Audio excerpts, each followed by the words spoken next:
पहला पाठ, यूहन्ना का पहला पत्र 2, वचन 3 से 11। यदि हम उनकी आज्ञाओं का पालन करेंगे तो उससे हमें पता चलेगा कि हम उन्हें जानते हैं। जो कहता है कि मैं उन्हें जानता हूँ किंतु उनकी आज्ञाओं का पालन नहीं करता वह झूठा है और उसमें सच्चाई नहीं है।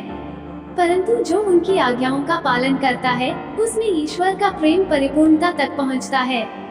जो कहता है कि मैं उनमें निवास करता हूँ उसे वैसा ही आचरण करना चाहिए जैसा आचरण मसीह ने किया। प्रिय भाइयों, मैं तुम्हें कोई नई आज्ञा नहीं लिख रहा हूँ, ये वही पुरानी आज्ञा है जो प्रारंभ से ही तुम्हें प्राप्त है। ये पुरानी आज्ञा वह वचन है जिसे तुम सुन चुके हो। फिर भी मैं तुम्हें जो आज्ञा लिख रहा हूँ वह नई है। वह नई इसलिए है कि वह उनमें चरितार्थ हुई और तुम में भी चरितार्थ हो रही है, क्योंकि अंधकार हट रहा है और सत्य की ज्योति अब चमकने लगी है। जो कहता है कि मैं ज्योति में हूँ और अपने भाई से बैर करता है वह अब तक अंधकार में है। जो अपने भाई को प्यार करता है वह ज्योति में निवास करता है और कोई कारण नहीं कि उसे ठोकर लगे। परंतु जो अपने भाई से बैर करता है वह अंधकार में है और अंधकार में चलता है। वो ये नहीं जानता कि वो कहाँ जा रहा है, क्योंकि अंधकार ने उसे अंधा बना दिया है। सुसमाचार संत लूकस 2 वचन 22 से 35। जब मूसा की संहिता के अनुसार शुद्धिकरण का दिन आया तो वे बालक को प्रभु को अर्पित करने के लिए यरूशलेम ले गए। जैसा कि प्रभु की संहिता में लिखा है, हर पहलौठा बेटा प्रभु को अर्पित किया जाए। और इसलिए भी कि वे प्रभु की संहिता के अनुसार पंडुकों का एक जोड़ा या कपोत के 2 बच्चे बलिदान में चढ़ाएं। उस समय यरूशलेम में सिमेओन नामक एक धर्मी तथा भक्त पुरुष रहता था। वह इस्राएल की सांत्वना की प्रतीक्षा में था और पवित्र आत्मा उस पर छाया रहता था। उसे पवित्र आत्मा से यह सूचना मिली थी कि वो प्रभु के मसीह को देखे बिना नहीं मरेगा। वो पवित्र आत्मा की प्रेरणा से मंदिर आया।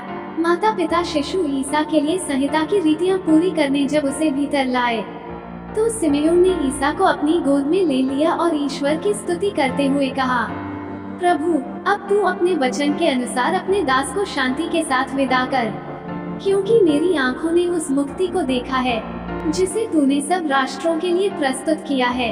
ये गैर यहूदियों के प्रबोधन के लिए ज्योति है और तेरी प्रजा इस्राएल का गौरव। बालक के विषय में ये बातें सुनकर उसके माता पिता अचंभे में पड़ गए। सिमेओन ने उन्हें आशीर्वाद दिया और उसकी माता मरियम से यह कहा, देखिए, इस बालक के कारण इस्राएल में बहुतों का पतन और उत्थान होगा। यह एक चिन्ह है जिसका विरोध किया जाएगा। इस प्रकार बहुत से हृदयों के विचार प्रकट होंगे और एक तलवार आपके हृदय को आर पार बेधेगी। मनन चिंतन। इस सुसमाचार में मरियम और जोसेफ यीशु को प्रभु के सामने पेश करने के लिए यरूशलेम ले जाते हैं।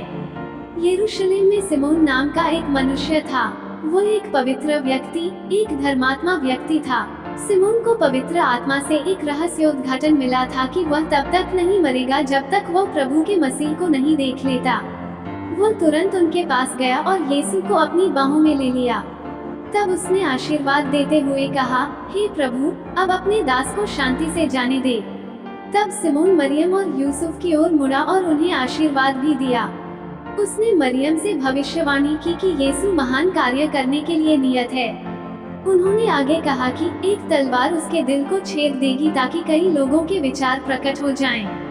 मरियम के सामने स्वर्गदूत के प्रकट होने के बाद से उनके जीवन में कुछ भी सामान्य नहीं था। मरियम और जोसेफ के लिए ये सब अजीब रहा होगा, और फिर भी वे परमेश्वर पर भरोसा करते रहे। उनका मानना था कि जो ईश्वर उन्हें यहाँ तक लाया है वह आने वाले महीनों और वर्षों में भी उन पर कृपा करता रहेगा और उन्हें मजबूत करेगा। कठिन समय में हम मरियम और जोसेफ की ओर रुख कर सकते हैं। वे समझ जाएंगे। उनसे आपके लिए प्रार्थना करने को कहें। उनसे कहें कि वे आपके लिए ईश्वर से प्रार्थना करें। मरियम और जोसेफ आपको निराश नहीं करेंगे। वे आपकी यात्रा में आपका साथ देंगे।